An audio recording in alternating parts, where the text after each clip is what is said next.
Começando o primeiro IDcast, me chamo Pedro Vinícius, faço parte do marketing da ID Imóveis e eu quero apresentar aqui o diretor executivo da ID Imóveis, também apresentar um pouco do nosso objetivo do podcast, que é você cliente, você investidor de outro estado, outra cidade que está com interesse em investir em Ponta Grossa. Tudo isso o nosso podcast vai estar trazendo informações profissionais, pessoas capacitadas. Jackson, se apresenta um pouco para o pessoal aí. Legal, Pedro, obrigado. A gente está aqui hoje, né, em nome da ID Imóveis Consultoria Imobiliária. A gente está aí há mais ou menos 2 anos no mercado. Hoje eu sou CEO, né, diretor executivo da ID. E a gente trouxe também um ilustre convidado para estar conversando com a gente, né, que é o Igor, né, proprietário ali, também CEO, diretor executivo da Vanat Créditos, né, que vai estar aqui trocando uma ideia com a gente sobre o crédito imobiliário, que é algo muito importante, né. Então, o nosso objetivo aqui é trazer realmente esse conhecimento, né, que é algo que normalmente está muito obscuro no nosso mercado, muita gente publicando muita informação, né, e a gente vem trazendo esse conteúdo para estar clareando, né, a mente aí do pessoal a respeito dos programas habitacionais, das linhas de crédito e como que da melhor forma, vamos dizer assim, os nossos clientes eles podem estar contratando crédito, né, e qual forma mais viável nesse sentido, né. Eu vou passar a palavra para o Igor, para ele estar falando um pouquinho também, apresentando a Vanat Créditos, né, e é isso aí, Igor, fala aí com a gente. Maravilha, boa tarde pessoal, tudo bem? Então eu sou o Igor, trabalho de correspondente já faz bastante tempo, aí 12, 13 anos já na estrada. Hoje a Vanat Crédito desde 2018, né, atendendo o ramo de correspondente financiamento imobiliário, e estamos aí muito animados para esclarecer dúvidas gerais sobre financiamento. Seja muito bem-vindo aí. Muito obrigado, porque através do senhor a gente está estreando aqui oficialmente a IDcast. Opa, que maravilha! Estamos felizes aí com essa oportunidade, né? Honrados aí por estar inaugurando. Imagina, e eu fico muito feliz de ver, porque assim, eu tô desde o finalzinho de 2019, mais ou menos 2020 ali, essas datas, eu tô atuante, né, e eu vi o crescimento, né, que a Vanat Créditos teve, né, desde aquele tempo, né, então a gente com a ID tá há mais ou menos 4 anos, porém, né, um pouco mais de tempo ali eu como corretor, né, individual. Sim, dizendo. Então a gente já tem uma boa caminhada aí junto, né. Viu a caminhada do outro. Exatamente. Outro, né, foi muito jóia. Isso aí, fortalecendo a parceria, e como o Jackson comentou, o objetivo hoje vai ser apresentar para o público, o cliente, a pessoa que está buscando comprar o primeiro imóvel, os processos imobiliários. Antes da gente chegar no assunto de hoje do podcast, que é processos imobiliários, eu quero apresentar um pouco da estrutura da ID Imóveis, aí, como o Jackson falou, através do nosso vídeo. Nossa ID Imóveis aí tem quase 3 anos de mercado, nós temos uma equipe bem estruturada, hoje sendo gerido por 2 gestores, que é a Camila e o Thiago Ignácio, e nosso diretor, o Jackson Ignácio. E estamos em constante crescimento. Hoje nós estamos com 3 salas, a área de recepção e também a área do diretor aí, que é o nosso CEO, o Jackson. Uma estrutura bem bacana, temos crescido bastante, localizado hoje na 7 de setembro. Muito bem localizado, próximo dos cartórios, né? Para você que talvez queira conhecer um pouco o nosso espaço, seja muito bem-vindo para tomar um cafezinho, para conhecer o nosso ambiente. Você também, investidor, quer trocar uma ideia, conversar com a gente aí. E é isso, já deu para mostrar um pouco da nossa estrutura. E vamos direto para o assunto. Igor, só para você ter uma ideia como é que vai ser a dinâmica da conversa aqui. A gente fez algumas entrevistas com os nossos colaboradores, aí 3 colaboradores que aceitaram a imagem para estar participando, que geralmente é a dúvida que o público tem. Hoje o Minha Casa Minha Vida, mesmo que todo mundo saiba sobre o Minha Casa Minha Vida, poucas pessoas sabem como funciona, né? E eu até acho interessante a gente tocar sobre esse assunto, porque às vezes a maioria das pessoas, eu vou me colocar nisso, quando eu não conhecia o Minha Casa Minha Vida, tinha um preconceito, né? O preconceito, né? Minha casa, minha dívida. Não, eu pensava assim, eu literalmente pensava assim, não vou comprar pela Minha Casa Minha Vida, casa de pobre, né? Essa coisa do programa eu não vou comprar. Eu pensava, vou comprar de outra forma. Então as pessoas não veem isso como uma oportunidade, como uma porta aberta, que realmente é, né? Então são dúvidas comuns que talvez você aí, cliente que esteja interessado em comprar o primeiro imóvel, vai saber assim, agora eu sei como funciona, vou saber mais sobre as informações. Sim, exatamente. E às vezes a gente pensa, né, Minha Casa Minha Vida é só para moradia, mas muitas das vezes é o primeiro passo para que a pessoa posteriormente ela alavanque mais imóveis ou imóveis melhores, né? Então, esse pensamento de, não vou comprar pelo programa, eu acredito que seja doideira, que é um puta investimento, você tem muito desconto, você tem uma parcela baixinha, né? Você trabalha com margem, né? Então a gente tem aí uma grande oportunidade, né? Para o público aí, né? De renda de até 9 mil, que agora tá o teto, né? Opa, pessoal, então, o programa Minha Casa Minha Vida hoje está com um teto limitado a R$8 mil por 8 mês. mil reais, né? Isso. Mas temos uma previsão de lançamento da faixa estendida, faixa 4 do Minha Casa Minha Vida, já para o próximo mês, aumentando esse teto para R$12 mil. Legal. Né? Mas isso ainda em stand-by, né? Ainda a gente só recebeu as leis que foram aprovadas, mas ainda não entrou, né, para a gente poder contratar essa operação.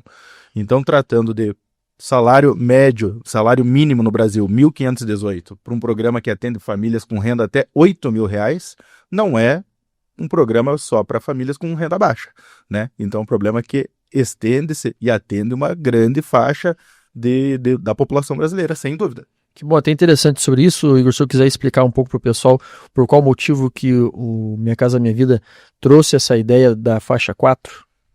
Então, hoje, depois do Minha Casa Minha Vida, a gente já pula para umas modalidades de financiamento que são já disputas com bancos privados, né? Faixas tradicionais, que a gente chama aqui na Caixa de SBPE. Né? O SBPE, o Sistema Brasileiro de Poupança e Empréstimo, ele já pega uma taxa de juros já concorrente com o mercado privado. Não é subsidiada pelo governo. Né? Já o Minha Casa Minha Vida, sim, subsidiado pelo governo. Então, para ajudar o brasileiro, né, ou o brasileiro naturalizado, a estar adquirindo seu primeiro imóvel residencial ou, pós-vendido, né, retomar o seu único imóvel residencial naquela região. Né? Em determinado momento, se ele quiser, depois disso, continuar comprando outros imóveis, aí sim é possível, né, seguir essa trajetória, tomando como start esse primeiro imóvel adquirido, né, pelo programa sem problema. Perfeito. Então, vamos lá para a primeira pergunta, que vamos colocar junto, que eu também fiz A essa... ID Imóveis está no centro hoje, conversando com as pessoas sobre o Minha Casa Minha Vida, e a Tainá tem uma dúvida. Tainá, pergunta lá. Então, eu queria saber como participar do programa Minha Casa Minha Vida e quem pode participar. Então, hoje a gente tomou a iniciativa de fazer também as gravações lá. Aparecendo aqui, aparecendo fazendo vídeo, é isso aí, criando conteúdos, né? Por Legal. isso que nós estamos nessa função. Maravilha. Com certeza. Então, hoje, quem pode participar do programa Minha Casa Minha Vida? Todo brasileiro, nato ou naturalizado, né, que tenha capacidade civil. O que é capacidade civil? É aquele cliente que já fez 18 anos ou tem 16 anos e já foi emancipado. Então, esse é o primeiro requisito. Uma pessoa que tem que ser, que já possa gerir sua vida financeira. Né? O segundo passo é ter uma renda.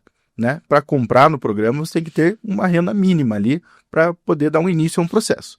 Então, qualquer cliente que tem interesse em procurar o seu primeiro imóvel, né, tem capacidade civil, né, já fez 18 anos ou já está emancipado, e tem um início de rendimento comprovado, né, ou declarado, já pode encaminhar seus documentos para análise de crédito e a gente poder começar a fazer uma sondagem, né, do que aprovaria para essa pessoa. Então são dois requisitos apenas: estar civilmente capaz, a maior de 18 anos, e tendo uma renda, é isso mesmo? Isso mesmo, Pedro. Né? Então atenção, você cliente, que talvez esteja dizendo, mas eu estou com o nome em restrição. Entre em contato da mesma forma com a nossa equipe, que está capacitada juntamente com o correspondente Caixa. Está aí o objetivo dele estar com a imobiliária vinculada a te auxiliar, que vamos explicar direitinho que você pode sim estar comprando o seu imóvel. Então vamos para a próxima pergunta, já que você quer acrescentar alguma coisa? Não. É isso mesmo, tá tranquilo. Para cima. Próxima pergunta. Mais uma pergunta, agora estou com a Cris. Pode perguntar lá, Cris. Sou mãe solteira, gostaria de saber se tem algum benefício para comprar Minha Casa Minha Vida. Responda aí, Igor Vanatti. Maravilha, pessoal. Essa pergunta é fantástica, né? Porque ela consegue esclarecer não só a mãe solteira, mas como o pai solteiro ou como qualquer pessoa que esteja comprando um imóvel pelo programa Minha Casa Minha Vida com mais de um participante. Ou seja, um casal ou um pai com filho, né? Sendo uma unidade familiar multipessoal, com mais de uma pessoa, a gente atinge o subsídio máximo do programa. Né? Hoje, o subsídio máximo do programa, na planta, é R$55 mil. Para uma família unipessoal, diminui 70% desse subsídio. Ele ganha apenas 30% dos 55 mil de subsídio, não estando comprando com o filho, com o marido, né, com o cônjuge. Né? Então, no caso, a mãe solteira, ela atinge o 100% do subsídio do programa, né? Dependendo, claro, da faixa de renda dela, para saber se vai chegar aos 55 ou vai ser um percentual nesse meio caminho, né? Mas para chegar a esse subsídio máximo, precisa ser uma família multipessoal. Então, está diretamente ligado ao subsídio à renda da pessoa. Quanto maior a renda, menor o subsídio. Quanto O máximo de renda para ter subsídio, R$ 4.400. A partir daí, zera-se o subsídio. Então, todo cliente que ganha de 0 a R$ 4.400 vai fazer jus a esse subsídio. Sendo uma família multipessoal, né, com mais de uma pessoa, ele vai atingir 100%. Se for uma pessoa única, solteira, ele vai diminuir 70% do subsídio que ele ganharia. Então, se um ganharia 10, o outro vai ganhar apenas 3. Isso aí é esclarecedor para a mãe que está assistindo esse podcast, esse IDcast nosso, também para o pai solteiro, como você falou, né? Que vê como dificuldade, poxa, agora eu tenho um filho para sustentar, um pouco mais difícil eu conseguir uma renda para poder investir no meu imóvel. Na verdade, isso aí é um benefício para você, pai e mãe, que hoje sente na necessidade, por esse motivo também, né, o governo subsidiar mais aquela pessoa que tem um dependente financeiro, né? Por entender a necessidade de ter um imóvel, né? Hoje o governo trabalha com incentivo à primeira habitação e preferencialmente atender as famílias brasileiras, né? Então, né, foi uma estratégia de governo, sem dúvida, mas que é muito bem acertada, né? O programa Minha Casa Minha Vida está há muitos anos no mercado, né? E priorizando a família multipessoal, né? Atinge a essência do programa, né? Que é ajudar a família brasileira. Com certeza, Jackson, quer acrescentar alguma coisa? Não, basicamente é isso que vocês comentaram, né? O governo ele tem a tendência de dar uma assistência maior, né? A gente tem a variação de renda também, né? O subsídio ele é cotado na variação de renda também, né? Então, basicamente são essas informações, né? Isso não é uma desvantagem para você solteiro que não tem filhos, né? Ah, não. A gente não tá excluindo você não, tá? Exatamente. Não, dá para comprar também, né? O Igor deu uma ideia muito bacana, que é o que a gente recebe bastante a ideia imobiliária recebe bastante de clientes, né? Que é aquele casal, estão namorando, estão com 20 anos de idade, e o senhor colocou no assunto aí de complementar a renda, né? Que se a pessoa vincular um casal, por exemplo, já também libera um pouco mais de subsídio, traz a possibilidade de ter o benefício. Isso mesmo, Pedro. Grande parte da população acha que simplesmente porque não é casada no civil, não manda os documentos da cônjuge, da namorada, da noiva, da esposa, que não é casada no civil, só porque ela não tem renda. Mas às vezes é uma pessoa que poderia, entrando no processo, ativar esse subsídio completo, né? Então, às vezes, essa pessoa está perdendo 70% do subsídio que ele faria direito simplesmente de não estar mandando documentação da esposa. Exato. Então, sem dúvida, é um excelente esclarecimento, né? Pedir para que você mande a documentação completa para que a equipe faça análise. Isso é esclarecedor, porque acontece bastante com, por exemplo, pai e mãe que dependem financeiramente do filho e da filha. Que o pai e a mãe não têm imóvel ainda e a filha está cuidando da mãe e do pai, eles não têm renda e está sendo como fonte de renda. Os pais também, nesse caso, poderiam entrar como dependente financeiro? Sim, Pedro. Hoje o normativo da Caixa permite, né, tranquilamente colocar pais, irmãos, familiares até 3º grau, né? Cada um tem seu requisito, sua regra própria, né? Para isso, faz o contato, manda os documentos e a gente faz o esclarecimento daí do caso concreto. Trazer todos os itens e todas as regras aqui se tornaria muito moroso, né? É um normativo da Caixa muito extenso, né? Mas a gente está apto para fazer essa análise e com certeza sugerir o melhor caminho. Isso aí serve para uma chamadinha para você que talvez, né, que está assistindo a gente, que tem uma mãe, um pai, que não tem renda hoje, que nunca comprou imóvel, não teve capacidade durante a jornada da vida, nunca comprou imóvel, depende hoje da sua renda, para que você está levando a sua renda para sua casa, para sua mãe, porque ela não pode mais, por exemplo, ter um trabalho. Ela pode também ser sua dependente financeira e trazer para você a oportunidade de estar comprando seu imóvel, né? Para você, casal, que estava pensando, poxa, quero comprar meu imóvel. Qual que é a melhor forma? Só eu ou junto? Então, tá aí a oportunidade de você estar vindo até a imobiliária. Olha, aí isso é interessante que eu também colocar em pauta, né? Porque é interessante ter a nossa intermediação da imobiliária. Porque sem dúvida, Pedro, sem dúvida. O corretor imobiliário é parte fundamental numa operação, né? Muitas vezes sem o corretor né? O processo acaba indo por um caminho igual esse. O cliente acaba contratando com a Caixa sem ter informado, né, no processo que tinha essa E a questão ali também de... por desatenção do vendedor que mandou os documentos, alguma coisa assim, e perdeu 70% do subsídio. É que o corretor ele vai ter a expertise da tramitação, né, como um todo. Então, quando muitas das vezes os clientes eles vêm a comprar sem o corretor, pode ser que haja até cair em golpe, né? Que é uma situação complicada. Caiu em golpe lá, tal pessoa se fez de corretor, tem acontecido muito, né? Então a gente sempre preza essa questão do corretor credenciado, um corretor que tenha conhecimento e expertise que vai levar essa pessoa a finalidade, né? Que é a transação imobiliária. E aí a gente trabalha em parceria com, né, o correspondente bancário para que essa linha de crédito ela seja, vamos dizer assim, tenha uma expertise mais fundamentada, né? Que a nossa expertise é mais a transação, a linha de crédito fica aí com o pessoal do correspondente, né? Isso mesmo, Jackson. Hoje nós aqui do Correspondente trabalhamos muito com a recepção de documentos, né? Então chegam documentos para a gente todo dia. Para vocês, corretores, chegam pessoas. Então vocês recebem a pessoa, filtram a necessidade particular de cada um e aí sim mandam os documentos para o correspondente. Então, quando acaba vindo só documentos para o correspondente, às vezes falta esse atendimento, né, de esclarecer para o consumidor que ele tem um benefício extra ou que determinada estratégia para ele seria melhor de não comprar naquele momento o imóvel pronto, comprar um na planta, algo nesse sentido, né? Com certeza o atendimento de um corretor vai ajudar muito nessa questão. Perfeito, muito esclarecedor. Vamos para a próxima pergunta, que essa aqui é interessante. Terceira e última pergunta. Estou aqui com o Celso. Celso, pergunta lá para o Igor. Qual que é a sua dúvida? Eu sou autônomo. E como que eu faço para fazer o meu financiamento? Isso aí. Como que ele faz aí? Pessoal, hoje, então, como a gente falou lá naquela primeira pergunta, o que eu preciso para fazer um financiamento na Caixa? Capacidade civil e renda, né? Então, precisa o ser autônomo formal. quer dizer que o quê? Que ele tem renda, né?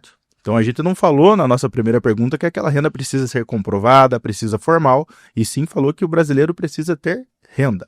Então, essa pessoa que quer fazer o financiamento, trabalha sozinho, por conta, autônomo, não vinculou-se a um CNPJ próprio, né, nem nada do tipo, e por enquanto não declarou o seu imposto de renda, a gente pode estar fazendo a comprovação da renda por meio de extratos bancários, faturas de cartão de crédito, qualquer documento que a gente possa captar indícios dessa renda. Vamos dar um exemplo aqui. Sou motoboy. E pegando o extrato desse cliente de vocês, eu pego lá aqueles Pix de 12, 10, 15, 8 reais num volume bem grande. Isso é o quê? É um indício dessa renda que ele nos apresentou. Então tá aí, o motoboy pode comprovar a renda dessa forma. Ou sou marceneiro, faço móveis, compra de nota de madeira, bruta e venda para o consumidor final do produto.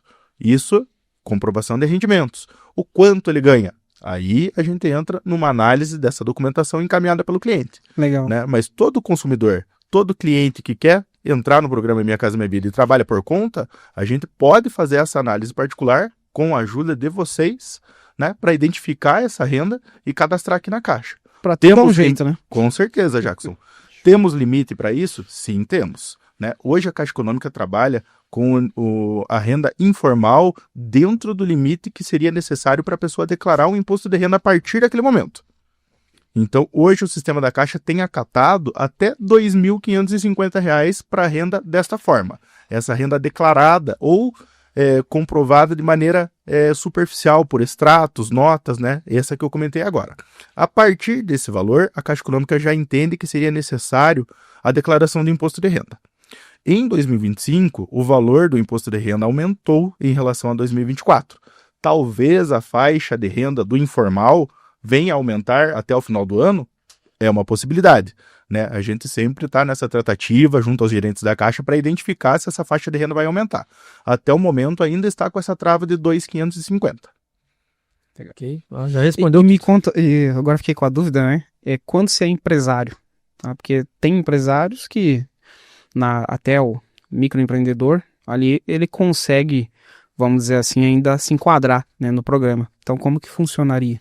Então, hoje a gente trabalha com duas modalidades do empresário que a gente se faz necessário a gente dividir já desde o começo. Então, a primeira pergunta, o senhor é MEI? Essa é essencial. Por quê? o MEI não pode emitir o contra-cheque do Prolabore. O Prolabore é aquele valor que o sócio ou o proprietário do negócio tira por mês a título das atividades que ele exerce na empresa. Então vamos dizer que o Jackson, diretor da ID, tira lá o Prolabore dele de X mil reais por mês. Ótimo. Não sendo MEI, ele poderia usar este Prolabore para comprovar o financiamento aqui comigo. E só o Prolabore, não precisa de Ou o Prolabore ou o imposto de renda. imposto de renda. Né? Ou um ou outro. Já o MEI, aí a gente fica exclusivo com o imposto de renda, né? Por essa limitação do microempreendedor individual não poder emitir o Prolabore. Perfeito. Perfeito. Vamos para as próximas perguntas agora. O intuito são as perguntas com maiores dúvidas e as mais frequentes, que eu acho que é interessante, que acontece bastante com aqueles que estão procurando o seu primeiro imóvel. Então vamos lá. Quais são as modalidades de financiamento e qual recomenda, Igor? Qual que o senhor recomenda a quem está com pouca entrada? Então vamos lá, pessoal. Hoje a Caixa Econômica está com 4 linhas de financiamento ativa, né? Eu vou começar da taxa de juros mais alta e chegar no Minha Casa Minha Vida, que é a mais baixa, e o nosso foco, né, do programa de hoje. Então, por último, a taxa de juro mais onerosa que temos hoje na Caixa é o CDI. O CDI é o financiamento imobiliário para aquele cliente que já tem um financiamento no nome ou que está comprando um imóvel acima de R$ 1.500.000. Então a Caixa Econômica pode atender essa faixa de renda sem problema nenhum, mas é a nossa faixa de juro maior. Logo abaixo dele, para imóveis até R$ 1.500.000, temos a SBPE. A SBPE é um pouco menor que a CDI, sim, né? Mas você já não pode ter um financiamento ativo na Caixa, por exemplo. Tem que ser o seu primeiro financiamento para você se enquadrar nisso. Logo abaixo temos o Procotista. O Procotista é uma linha de financiamento para aquela pessoa que já tem 36 meses de contribuição, né, de regime com trabalho sob FGTS, e ou vai ter 10% do saldo do valor de avaliação do imóvel como FGTS para estar usando na compra. É uma taxa de juro menor que a SBPE e maior que o Minha Casa Minha Vida. Por último, temos o Minha Casa Minha Vida. Minha Casa Minha Vida sendo ele dividido em 3 modalidades também. O Minha Casa Minha Vida para imóveis usados, para imóveis novos ou para imóveis na planta. O imóvel usado tem o subsídio metade do que tem o imóvel novo. Então, se um imóvel novo, pronto, vai ter o subsídio de 10 mil, esse mesmo cliente para o imóvel usado vai ter o subsídio de 5 mil. Tá? Para o imóvel novo, então, e para o imóvel na planta, temos um adicional, que seria o subsídio da Coapar. O subsídio da Coapar é um programa aqui, nosso, do estado do Paraná, que adiciona R$ 20 mil de subsídio do governo para aquele cliente que ganha até R$ 6.072 por mês. Então, independente se ganha R$ 1.600 ou R$ 6.071, esse cliente vai estar ganhando R$ 20 mil. Isso para comprar esse imóvel na planta, de empreendimento das grandes construtoras aí. O que o senhor recomenda, então, a melhor opção com pouca entrada? Então, para atingir esse subsídio máximo, seria o Minha Casa Minha Vida com o subsídio somado do Coapar. Então, teríamos que ir para a menor entrada possível, ou até mesmo zerando a entrada, Pedro, para o imóvel na planta. É porque os dois subsídios somados dá mais ou menos 75 mil, né? O máximo hoje, exato, é 75 mil. Isso mesmo, Jackson. Então, imagine que um imóvel aí de 200 mil, você está tendo o pagamento por parte dos governos de 75 mil reais. Então, esses 75 mil reais seria a entrada da pessoa.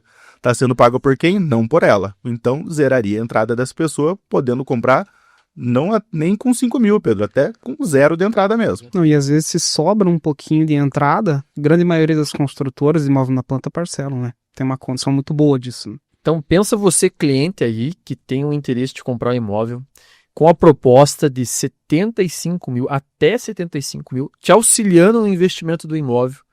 E até mesmo é bom incrementar, né?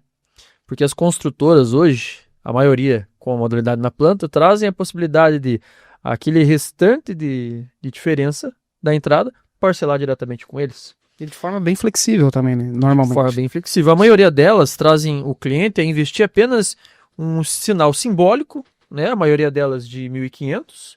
Sim. Né? E poder parcelar o restante. Então pense você comprar um imóvel de 200 mil reais, tirando só 1.500 reais do teu bolso e poder parcelar o restante. E poder ter um volume de desconto grande do Minha Casa Minha Vida. Essa é a proposta do Minha Casa Minha Vida.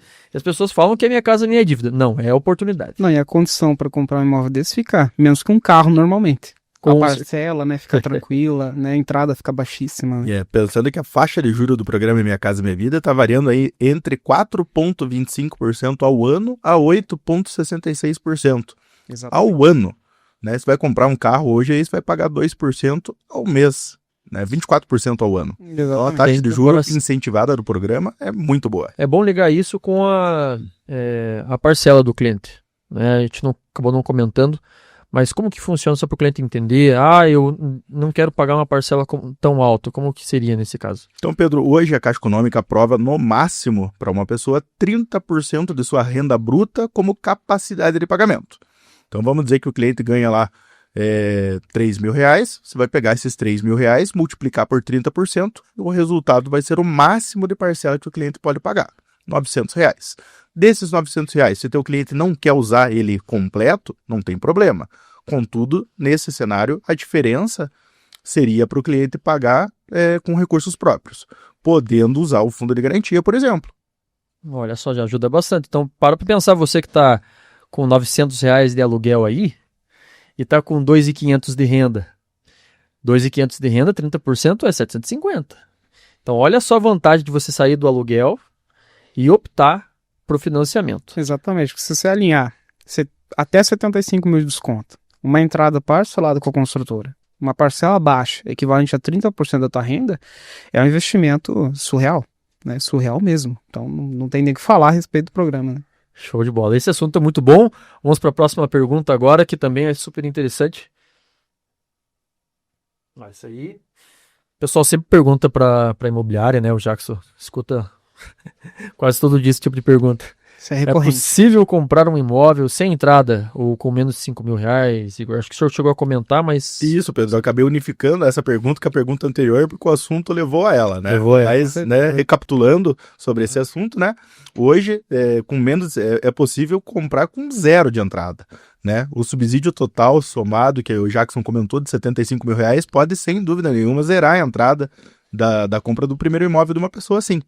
Então, quanto mais tiver, lógico que vai facilitando e diminuindo as parcelas mensais daquele cliente. Mas o cliente que precisa financiar tudo, não tem o recurso de entrada, pode estar comprando o seu imóvel sim. Mais uma vez, isso aqui leva ao caminho para a modalidade na planta, né? Porque a gente comentou também agora sobre o cliente investir apenas R$1.500 de sinal. Então, está bem menos aí do que R$5.000. Vamos para a próxima Pedro, pergunta. também não podemos desestimular o cliente que quer comprar um imóvel pronto, sabe? É verdade. Porque pode acontecer sim do cliente com R$5.000 de entrada, entrar numa negociação com o construtor que acabe conseguindo comprar com esses R$5.000, né? Lógico que é muito mais fácil na planta acontecer isso, sim, né? Mas o cliente que quer comprar uma casa pronta com R$5.000 de entrada pode acontecer sim, porque o subsídio... Vamos tirar a casa pronta não, né? Não, sim, mas tem a possibilidade. Tem. O subsídio ainda assim pode quitar tudo. Com certeza. A maior diferença é a cota de subsídio, né? Que na planta vai até 75 mil com a par, né? E o imóvel pronto, ele vai até 49.500, se eu não me engano, né? Isso mesmo, Jackson. Então, com esse 49.500, Pedro, o cliente comprando a casa pronta, né? Pode estar zerando sua entrada também. É isso aí. Mais uma vez, isso trazendo você que está curioso. Poxa, qual que eu vou investir então? Casa pronta. Para mim faz mais sentido, para minha situação do dia a dia, por conta de eu já ter uma família estruturada, uma casa pronta. Vem, tira a dúvida com a imobiliária, que a gente vai estar mostrando para você qual que é a melhor iniciativa para investir de acordo com a sua renda, tá?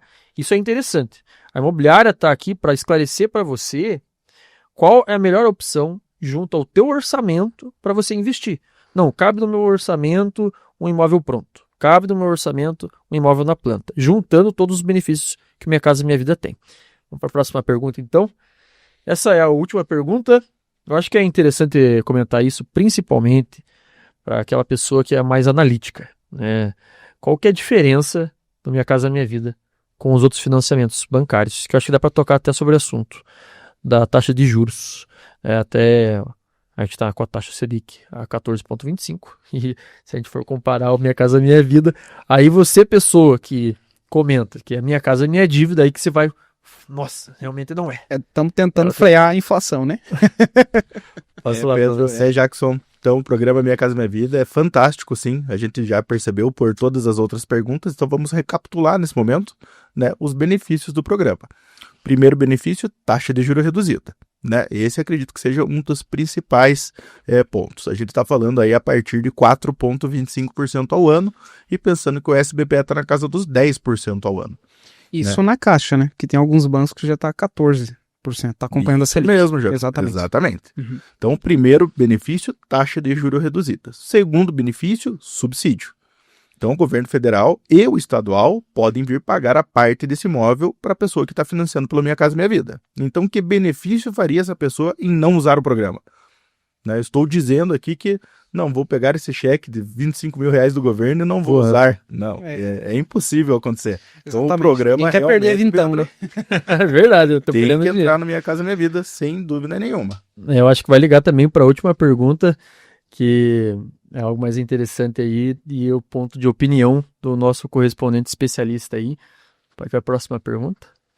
Agora, o senhor como correspondente já em história, né, com 12 anos de correspondente bancário, qual conselho o senhor dá ao cliente que está pensando em comprar o primeiro imóvel de maneira segura? Então vamos lá, gente. Hoje a gente identificou que o primeiro passo seria procurar um corretor de imóveis, sabe? Porque o contato com vocês na ponta é muito importante para esclarecer principalmente o potencial de compra inicial desse cliente. Porque o cliente vai falar para vocês, eu ganho R$3 mil por mês. Só que ele estava olhando um imóvel de R$750 mil no anúncio de vocês. Então é incompatível com a realidade daquele cliente. Então o primeiro passo, né, é esse empático atendimento com o cliente, você se adequar à necessidade dele, entender o que ele pode, o que ele não pode, né, ter de comprometimento financeiro, para daí selecionar os imóveis encaixados com o planejamento dele. Então o primeiro passo é procurar uma imobiliária de confiança. Né? Nesse contato normalmente a gente gera essa conexão do cliente, né? E a gente traz para ele dentro do perfil financeiro, né? Qual o imóvel que melhor vai atender, né? Dentro de qual modalidade, qual programa, no caso que a gente conversou agora há pouco, né? Então o cliente ele já vai pronto somente para assinar a pasta, né? E contratar o financiamento, né? Exatamente. E o segundo passo, né? Confiando nesse corretor, encaminhar os documentos para que seja feita análise de crédito e tomar muito cuidado. Por que eu falo isso? Porque hoje, vamos dizer que o cliente ainda não conheceu vocês. Ele ainda está no mercado procurando um imóvel, procurando um corretor de confiança, né? E clicou no anúncio de vocês e clicou também no anúncio de um concorrente. E ele mandou os documentos para os dois. E agora? E aí? O que acontece? Aí é um problema, né? Hoje, na Caixa Econômica, a gente pode fazer 3 tentativas de aprovação de crédito a cada 6 meses. Então, se o cliente acabou gastando a primeira com aquela imobiliária ou com aquele corretor e a segunda com vocês, ele já fica à deriva de só uma última tentativa. Então, é importante, né, esclarecer para o cliente esse detalhe já no começo, né?